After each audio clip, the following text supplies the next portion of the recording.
Hey everybody, good morning. We're taking a look today at Proverbs number 24. Now, the first few verses talk a lot about wisdom and stuff like that. And that's what these Proverbs are, all about wise sayings and stuff. But I'm going to take a look at verse 6. It says, For by wise counsel you will wage your own war, and in a multitude of counselors there is safety. You see, our own, sometimes when we make decisions, they're swayed one way or another by being too close to the situation, by our personal preferences, by our choices and stuff like that.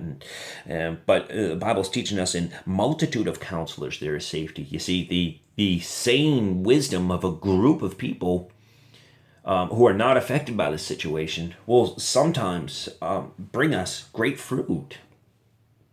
I'm reading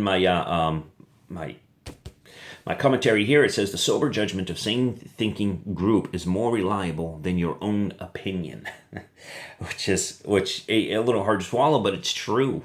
It's true. If you look at, let's say, the president of the United States, before he decides to pick a location, we'll talk about that big bomb he just dropped recently.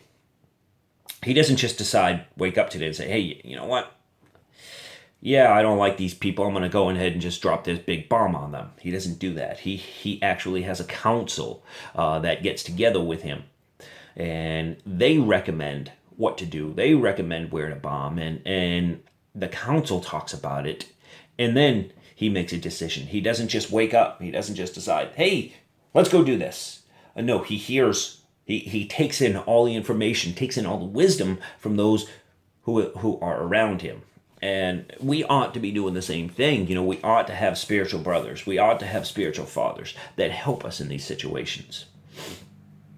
We ought to have like-minded Christians to gain godly wisdom from.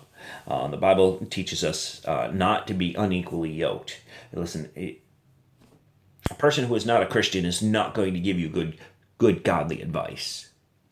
So we need to surround ourselves with good, godly mentors. And as we learn from them, we pass that on to somebody else.